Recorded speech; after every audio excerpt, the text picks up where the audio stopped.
بسم اللہ الرحمن الرحیم۔ کیا آپ جانتے ہیں کچھ قومیں صرف اس لیے مٹا دی گئیں کہ وہ کھلے عام مذاق کرتی تھیں؟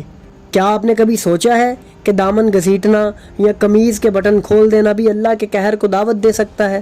کیا آپ کو معلوم ہے کہ امام جعفر صادق علیہ السلام نے فرمایا کچھ لوگ قیامت سے پہلے عورتوں جیسے ہو جائیں گے کیونکہ ان کے نطفوں میں شیطان کا بیٹا شامل ہو چکا ہوگا؟ کیا یہ سب مذاق ہے یا حقیقت؟ اگر آپ بھی ان سب حقائق کو جاننا چاہتے ہیں تو جڑے رہیے ہمارے ساتھ اس ویڈیو میں۔ ناظرین، اہل بیت علیہ السلام صرف عبادات کی بات ہی نہیں کرتے تھے، وہ ہمیں ان قوموں کی تباہی کی اصل وجوہات بھی بتاتے تھے۔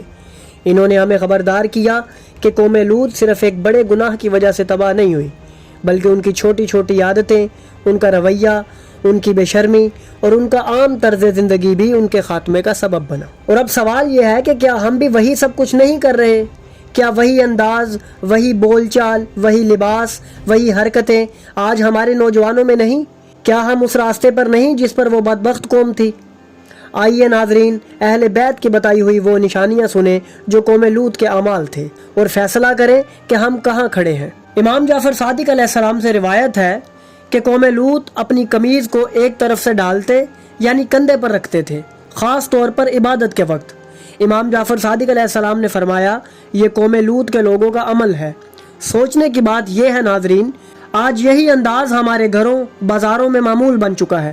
ہم فخر سے کندھا ننگا رکھتے ہیں مگر یہ نہیں سوچتے کہ یہ فیشن کس بدبخت قوم کی نشانی تھا۔ اسی طرح ایک اور عمل تھا قمیض یا کرتا یا شرٹ کے بٹن کھول دینا۔ امام محمد باقر علیہ السلام نے فرمایا کہ یہ انداز قوم لوط کی بے حیائی کا حصہ تھا۔ ناظرین، آج یہ کیجول اسٹائل سمجھا جاتا ہے۔ جوان لڑکے کھلے بٹنوں کے ساتھ خود کو خوش لباس سمجھتے ہیں، مگر کیا انہیں معلوم ہے کہ یہ حرکت ان لوگوں کی تھی جن پر زمین الٹ دی گئی، یعنی قوم لوط۔ ایک اور حیرت انگیز روایت یہ ہے کہ وہ لوگ کھیل کود میں بچوں جیسے تھے۔ امام جعفر صادق علیہ السلام فرماتے ہیں کہ وہ مہرے، تیلیاں یا اسی طرح کی چھوٹی اشیاء سے کھیلا کرتے تھے، آپس میں مذاق کرتے اور وقت ضائع کرتے تھے۔ آج اگر ہم اپنے موبائل گیمز، بے مقصد ایپس اور سوشل میڈیا پر نظر ڈالیں تو کیا ہم بھی وہی سب نہیں کر رہے جو قوم لوط کرتی رہی؟ امام جعفر صادق علیہ السلام نے فرمایا کہ قوم لوط کے لوگ تکبر میں دامن زمین پر گھسیٹتے تھے۔ آج کچھ لوگ اپنے کپڑے اتنے لمبے پہنتے ہیں کہ وہ سڑک پر رگڑتے ہیں۔ بعض فیشن برانڈز بھی اسی انداز کو سٹائل بنا چکے ہیں، مگر کیا یہ ہمیں تباہی کی طرف نہیں لے جا رہا؟ کیا یہ وہی سب کچھ نہیں جو قوم لوط کرتی رہی؟ ناظرین، امام محمد باقر علیہ السلام روایت کرتے ہیں کہ وہ لوگ راستے میں کھڑے ہو کر ایک دوسرے پر ہڈیاں اور چھلکے پھینکتے تھے اور اسی طرح کے مذاق ان میں عام تھے۔ یہ عادت بھی ان کے زوال کا سبب بنی۔ آج بھی ہمیں پارکوں، اسکولوں یا سڑکوں پر نوجوان ایک دوسرے کو مذاق میں چیزیں مارتے نظر آتے ہیں۔ کیا ہم کچھ سیکھنے کو تیار ہیں؟ ناظرین، سب سے خطرناک بات یہ ہے کہ قوم لوط کے مرد ایک دوسرے سے لواطت کرتے تھے۔ امام جعفر صادق علیہ السلام نے فرمایا کہ جب کوئی مرد اس عمل کا مفعول بن جائے، اس کے جسم میں عورت کے جیسا رحم بن جاتا ہے اور اس کے نطفے میں سے نسل ختم ہو جاتی ہے۔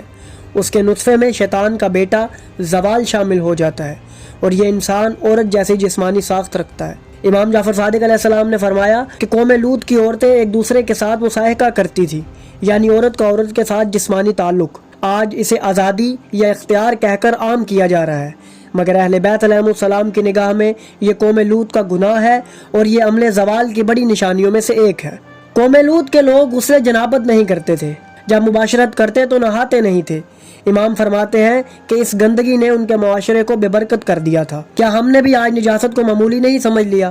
کیا ہم بھی اسی طرز عمل پہ نہیں چل پڑے جو قوم لوط کرتی رہی؟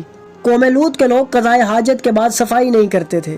امام نے فرمایا ان کا جسم ہمیشہ نجس رہتا تھا۔ ناظرین، آج ہم میں کتنے لوگ ہیں جو استنجا کو غیر ضروری سمجھتے ہیں اور ہم بھی وہی سب کچھ کر رہے ہیں جو قوم لوط کرتی رہی۔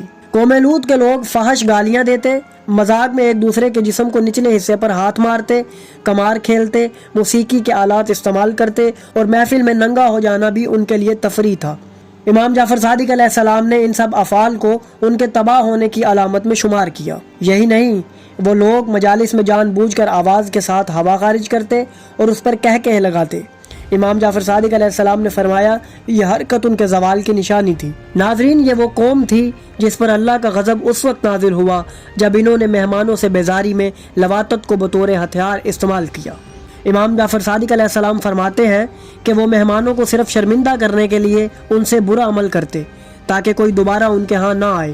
کیا آج ہم بھی دوسروں کی عزت خراب کر کے خوش نہیں ہوتے؟ کیا ہم بھی اسی طرز عمل پہ نہیں چل رہے جس پر قوم لوط چل رہی تھی؟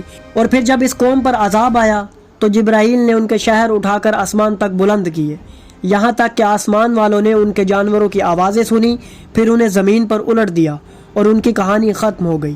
ناظرین، یہ کوئی قصہ نہیں، یہ آئینہ ہے ہم میں سے ہر ایک کے لیے۔ آج فیصلہ کریں، کیا ہم بھی وہی سب کچھ نہیں کر رہے جو یہ قوم کر رہی تھی؟ اور اگر یہ سچ ہے تو کیا ہم اس انجام سے بچے رہیں گے؟ تو ناظرین، اگر آپ کو ہماری یہ کاوش پسند آئی تو ہماری ویڈیو کو لائک کریں، ہمارے چینل کو سبسکرائب کریں اور بیل آئیکن کو بھی دبا دیں تاکہ آپ کو ہماری آنے والی مزید ویڈیوز ملتی رہیں اور آپ علم سے مستفید ہوتے رہیں۔